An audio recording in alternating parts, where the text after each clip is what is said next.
stop. Before you skip this, I need you to understand something that most people will spend their entire life never realizing. What I am about to tell you is not a theory. It is not philosophy. It is not motivation. It is a precise, documented, scientifically observed phenomenon that changes the way reality actually works for the person who understands it. And here is the thing that will disturb you most. You have been participating in this phenomenon your entire life, completely unconsciously, producing results you did not intend, repeatedly, wondering why things never truly change no matter how hard you try. This video ends that loop, but only if you stay. Because what I am going to walk you through in the next several minutes requires patience, not because it is complicated, but because your mind is going to resist it. That resistance is not a sign that this is wrong. That resistance is the exact mechanism I am going to teach you to work with. So stay. This is the most important thing you will watch this week. My name does not matter. What matters is that 12 years ago I was the person who believed that effort alone was the answer to everything.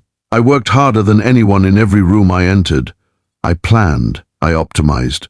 I set goals with the discipline of someone who genuinely believed that force was the only language reality understood, and I produced results, but they were always somehow incomplete.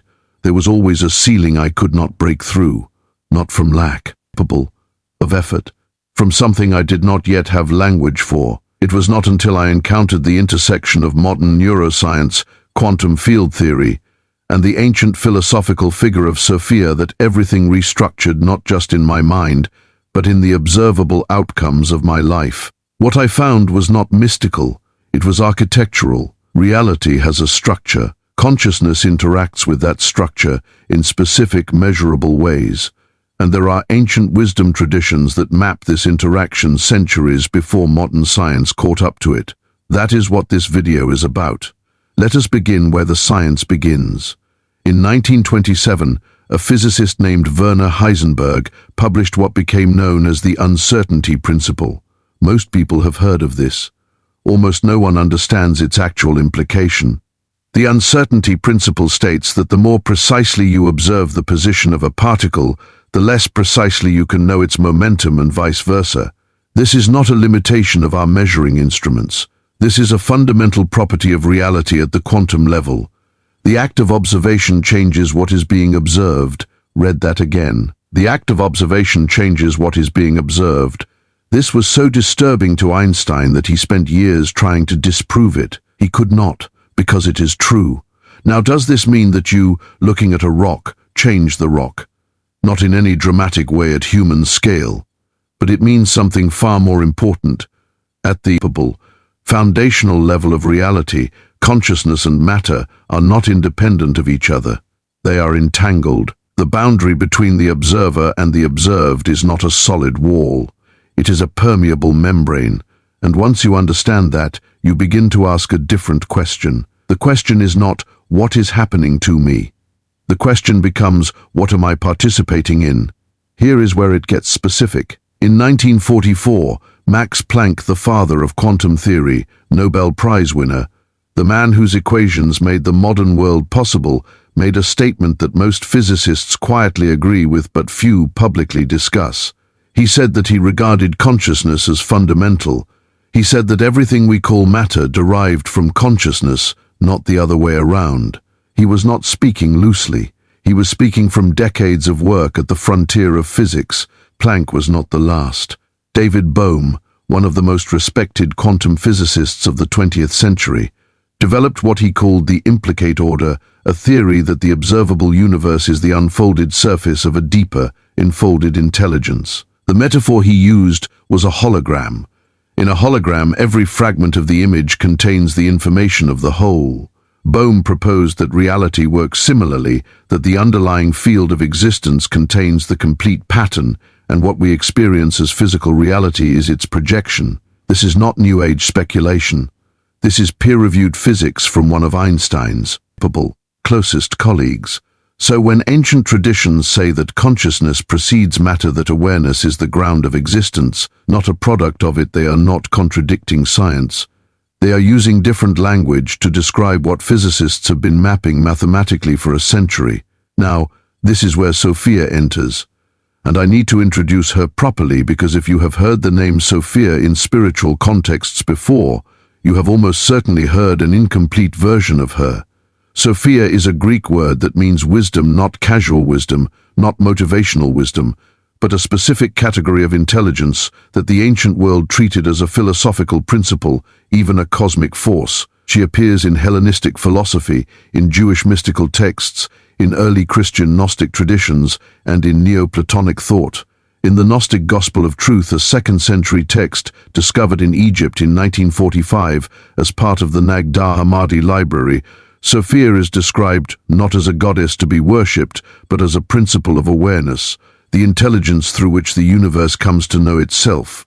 She is consciousness becoming conscious of its own nature. The Neoplatonist philosopher Plotinus, who built one of the most sophisticated philosophical systems in history, placed Sophia, which he called nous, or divine intellect, as the second principle of existence, emanating from pure being, giving rise to the structure of reality through awareness. Carl Jung, the Swiss psychiatrist who transformed modern psychology, reintroduced Sophia in the 20th century as an archetype, a deep structural pattern within the human psyche, representing intuitive, integrative intelligence. Jung argued that this kind of wisdom does not come through linear logic. It comes through synthesis, through the integration of feeling and thought, through coherence between the inner and outer world. This is not metaphor for Jung. He spent 40 years documenting the observable psychological effects of archetypal patterns in thousands of patients. The reason I am giving you this history is important. When we talk about Sophia in the context of quantum consciousness, we are not making things up. We are connecting a documented philosophical tradition with documented physical science. The bridge between them is the observation that both the ancient and the modern point to the same structural reality. Consciousness is not a passenger in the universe. It is a participant in its unfolding. Let me now make this concrete, because this is where most spiritual content fails. It gives you the idea and leaves you with nothing to do with it. We are not going to do that. Your nervous system has two primary operating states. The first is what scientists call sympathetic activation, fight or flight, survival mode, high cortisol, narrow perception, tunnel vision, reactive decision-making. When you are in this state, your prefrontal cortex, the part of your brain responsible for creativity, long-term thinking and pattern recognition, goes offline. Literally. Blood flow shifts toward the amygdala, the threat detection center. You become functionally less intelligent, less creative, and less perceptive. You cannot see opportunities in this state. Not because they are not there, but because your nervous system has physically narrowed the bandwidth of your perception to focus on threat management. The second state is parasympathetic activation, rest and digest, safety, broad perception, expanded awareness, integrative thinking. In this state, your prefrontal cortex is online. Your pattern recognition is at its highest. You are physiologically capable of noticing connections, opportunities, and possibilities that are invisible when you are in survival mode. Here is the critical insight. Most people make their most important decisions about money, relationships, direction, identity from sympathetic activation, from stress, from fear, from the state in which their biological hardware is least equipped to see clearly. And then they wonder why the results keep reinforcing the same painful patterns. This is not a moral failure, it is a neurological one, and it is completely reversible. The first practice I want to give you is what neuroscientists call state regulation and what Sophia's tradition would call inner alignment. Here is the precise method. When you feel decision-making pressure, emotional reactivity, or mental fog before you do anything else, you are going to do 4 minutes of coherent breathing. This is not meditation. This is not spiritual. It is physiology. Breathe in for 4 counts. Hold for 4 counts. Breathe out for 6 counts. The extended exhale activates the vagus nerve, which is the primary pathway of the parasympathetic nervous system. Within 4 minutes of this pattern, heart rate variability increases, and heart rate variability is the single most accurate measurable indicator of nervous system coherence. The HeartMath Institute has over 30 years of published research on this. When your heart rate variability is high, your nervous system is in coherence. When your nervous system is in coherence, your perception expands. When your perception expands, you see options that were previously invisible. This is not magic, it is biology. But the effect is indistinguishable from what the ancient traditions called wisdom. Because wisdom, properly understood, is expanded perception. It is the ability to see more of what is actually present before reacting to what you fear might be present. Sophia's intelligence is coherent intelligence, and coherence begins with the body. Now let us go one level deeper, because there is a dimension to this that the neuroscience alone does not fully capture. The psychiatrist Dan Siegel, who founded the field of interpersonal neurobiology at UCLA, has spent decades studying what he calls the mind. And his conclusion, after decades of research, is that the mind is not confined to the brain. He defines the mind as an emergent process that regulates the flow of energy and information within the body and between bodies, not inside the skull within and between. His research, along with that of Roland McCraty at HeartMath, demonstrates that the electromagnetic field generated by the human heart extends several feet outside the body. This field carries information. It influences the nervous systems of people nearby. When you change your internal state, you literally change the field you are generating, and that field influences the environment and the people in it. Now, I want to be precise here, because this is where responsible communication matters. This does not mean that thinking positive thoughts will make money appear. It does not mean that visualization alone will produce outcomes without action. What it means is something more specific and more powerful. Your internal state is a signal that influences your behavior, your perception, your decision-making, your communication, and your physical presence, and all of those things together shape the outcomes you produce in the world. The field is real. Its influence is real, but it works through you, not for you. You are not a passive transmitter. You are an active participant. The difference between those two positions is everything. Let me give you an example that you will recognize immediately. Think of two people with identical skills, identical qualifications, identical experience going into the same job interview. One of them carries an internal narrative that says, "I have to prove myself, I hope I don't fail." The other carries an internal narrative that says, "I have something valuable to offer, and I am here to find out if this is the right fit." Both people say nearly identical words, but the second person's nervous system is in a fundamentally different state. Their voice tonality is different, their eye contact is different, their responsiveness to questions is different, their presence in the room is different. The interviewer cannot articulate why, but they feel the difference. One person gets the job, not because they were more talented, because they were more coherent. This is Sophia's principle made observable. Coherence is not a feeling, it is a measurable state that produces different outcomes in the physical world, and it can be cultivated deliberately. Here is the second practice. It is called identity architecture, and it is the most underestimated tool available to you. Your subconscious mind does not operate on goals. It operates on identity, on the deep, largely unconscious story you carry about who you are. If your identity story says, "I am someone who struggles financially," your subconscious will filter out opportunities that contradict that story, find reasons to self-sabotage decisions that threaten it, and interpret neutral events as evidence confirming it. This is not a metaphysical claim. This is called confirmation bias, and it is one of the most thoroughly documented phenomena in cognitive psychology. The implication is profound. Changing your behavior without changing your identity produces temporary results, because behavior is always eventually pulled back toward the gravitational center of identity.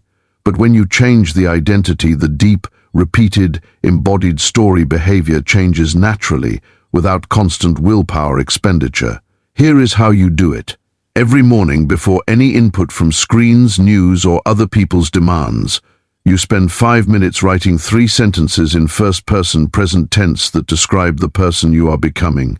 Not, "I want to be" that broadcasts lack. Not, "I will be" that broadcasts distance. I am. I am someone who makes decisions from clarity rather than fear. I am someone who notices opportunity before I notice threat. I am someone who treats my time as evidence of my priorities. The neuroscience behind this is called neural pathway reinforcement. Repeated, emotionally engaged repetition of a thought pattern physically rewires the dendritic connections between neurons. This is what neuroplasticity means in practice. You are not just writing words, you are rebuilding the architecture of your perception. Now I want to address something that never gets addressed in this kind of content, and its absence is one of the reasons people do the practices for a week and then stop. Change is uncomfortable because the nervous system interprets anything unfamiliar as potential threat, including positive change. This is called homeostasis, and it operates below the level of conscious choice. When you begin to shift your identity, your nervous system will generate resistance that feels like self-doubt, sudden cynicism, the conviction that this is not for me, or this is too simplistic. That resistance is not evidence that you are on the wrong path. It is evidence that you are on the threshold of an actual shift. The discomfort of growth and the discomfort of threat feel nearly identical from the inside. The way to tell them apart is this: threat discomfort comes with contraction, narrowing of breath, tension in the chest, urgency. Growth discomfort comes with a strange mixture of fear and aliveness, the feeling of standing at the edge of something larger than your current self. Sophia's tradition calls this the apophatic experience, the dissolution of a smaller identity to make room for a more expansive one. Modern psychology calls it post-traumatic growth or liminal experience. Whatever you call it, it is not a sign to retreat. It is a sign to breathe, to anchor in the body, and to proceed with intention rather than with reactivity. The third practice is what I call signal clarification. Most people have a complicated relationship with their own desires. They want something, but they feel guilty for wanting it. They set a goal, but they simultaneously believe they do not deserve it. They visualize a future, but they spend more time rehearsing the ways it might not happen than actually inhabiting the feeling of its arrival. This internal contradiction is the primary reason manifestation, and I use that word in its simplest sense, meaning the production of intended outcomes, fails for intelligent, effortful people. The signal is fractured. You cannot broadcast "I want abundance" and "I do not deserve abundance" simultaneously and expect the world to respond with abundance. The two signals cancel each other. Signal clarification is the process of identifying and resolving the contradiction. Here is the method. Take a single desire, one specific thing you want. On a piece of paper, draw a line down the middle. On the left side, write the desire precisely. On the right side, without filtering, write every belief that rises in response to that desire. Every but, every however, every I can't because, every fear, every piece of inherited doubt. Do not judge what you find. Look at it clearly, because what you find on the right side of the paper is the actual signal you are broadcasting, not the desire on the left, the belief underneath it. Once you see it clearly, you can address it directly, not with affirmation, with evidence. You counter each limiting belief not by pretending it is not real, but by finding genuine evidence from your own life that contradicts it.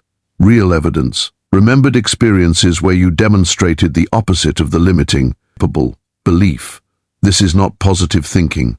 This is cognitive restructuring, and it is the backbone of evidence-based therapies, including cognitive behavioral therapy and acceptance and commitment therapy.